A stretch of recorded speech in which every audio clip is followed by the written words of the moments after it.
Hi, Studio Recapped here. Today, we're going to talk about a movie called Passenger in the sci-fi, drama, and romance genres. Spoiler alert is on. Watch out and take care. You won't believe how much your support means. Thank you so much for your support. A spaceship named Avalon is heading to a new colony planet called Homestead 2. We see that 258 crew members and 5,000 passengers are in long-term sleep, with the ship's control operating automatically. Suddenly, the ship passes through an asteroid belt, and its shield gets damaged. A large asteroid collides with the ship, causing a disturbance. One of the sleep pods malfunctions, and a passenger named Jim Preston, a mechanical engineer, wakes up. An automated system tells Jim that he's been asleep for 120 years, and the ship will reach its destination in 4 months. Jim has 4 months to enjoy the luxurious, appealing amenities of the ship. He leaves his cabin and heads to the self-service class designated for the training group, but quickly realizes that no one else is awake. Jim is looking for someone to talk to, but he can't find any crew members, captains, or anyone else. He finds a cabin where crew members are in sleep pods but can't enter. After some time, Jim realizes that the ship is 90 years away from its destination and that he is the first to wake up.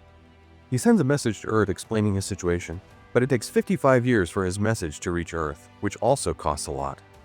He notices another person named Arthur on the ship. He was the bartender at the bar. Through conversations with Arthur, Jim finds out that he's a robot. Jim, being a regular class passenger, only has very basic food to eat and nothing else. He tries to fix his sleep pod but fails. Then he decides to break into the crew room, but it's very resistant and he can't open it. Jim keeps going to Arthur to have drinks. Arthur suggests that Jim have some fun and enjoy the ship's amenities. Jim spends some time keeping himself entertained, but as time passes, he starts to break down due to loneliness. It's really hard for Jim to accept that his entire life will be spent on the ship and that he'll die there. One day, while drunk, he checks out the other sleep pods. He then finds a spacesuit he could use to go outside. Jim activates a lever and button to enter space and enjoys the view before floating in space. Jim, completely depressed and hopeless, decides to end his life, but at the last moment, he changes his mind.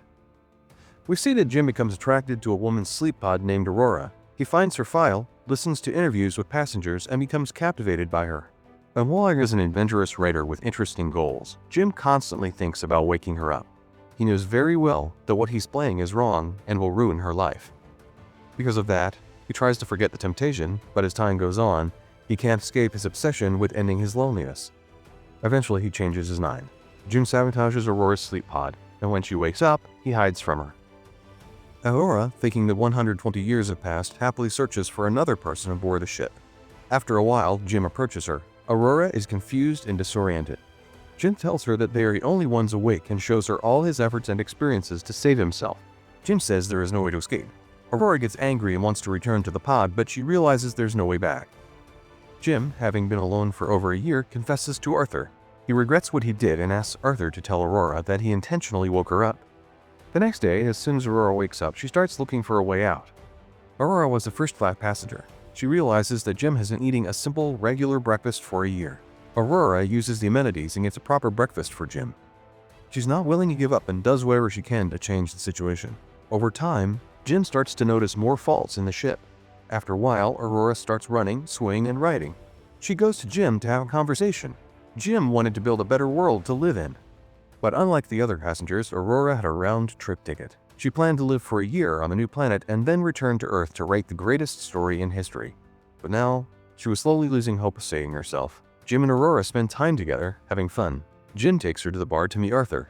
After a while, they go back to the bar. After talking and having dinner, Jim takes Aurora to the airlock and Aurora puts on a spacesuit. Together, they experience a spacewalk outside the ship. Then they float in space, and here we see love in their eyes. They return to the cabin, kiss each other, and sleep together. From then on, they eat, have fun, and sleep together like a couple. Jim explores the ship more and finds a place where he brings Aurora flowers. One day, the ship passes by a red giant, and they go to the observatory to watch it. That night, it was Aurora's birthday. After having dinner and celebrating, they go to the bar. Jim goes to the restroom, and we see the ring he made for Aurora. Jim was planning to propose. Aurora, who is waiting for him in the bar, talks to Arthur. Arthur tells Aurora that Jim woke her up on purpose and had kept this secret until now. When Jim returns, Aurora runs away from him, angry and scared.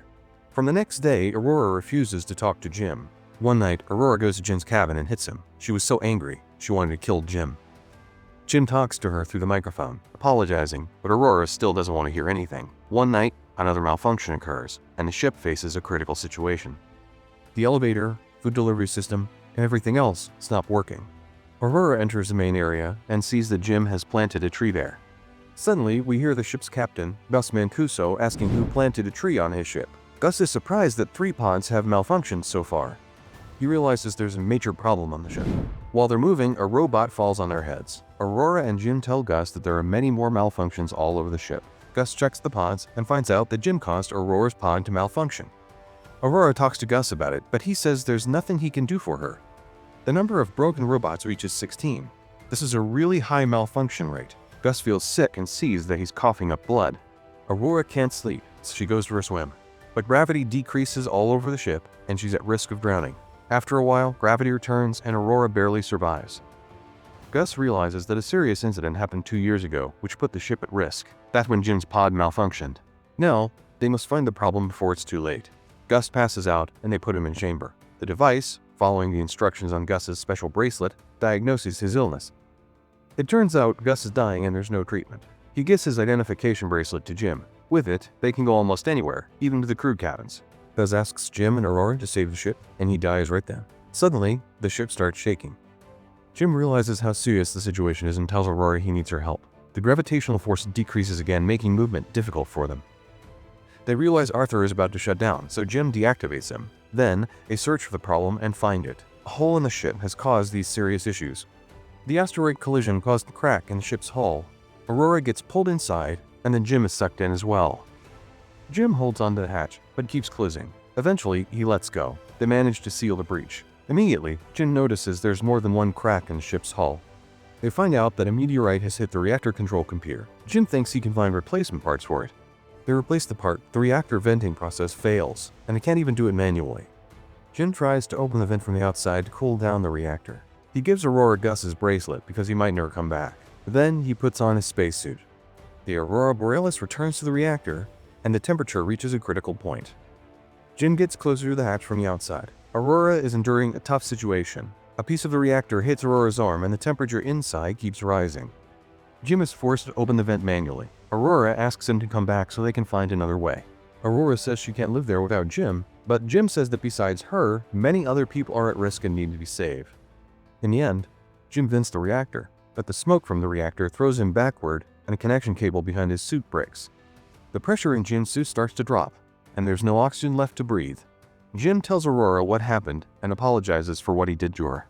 Aurora rushes to Jim, but the suit's connection cable is too short. She grabs a piece of the cable and pulls Jim back into the ship. Aurora places Jim in the chamber, but he's dead. Using Gus's bracelet, she gives the order to revive him. The machine starts the revival process, and eventually, Jim comes back to life. Aurora forgives him and expresses her love. Jim finds a way to return Aurora to her sleeping state, but only Aurora can save herself, and Jim has to stay behind. Aurora decides to stay with him on the ship. Jim proposes to Aurora, and they begin their life together on the ship. 8 years later, Avalon reaches its destination. With only 4 months left until they reach Homestead, the crew wakes up and finds the ship in an unexpected condition. Aurora has left a message telling the story of her and Jim's life on the ship while the others were asleep.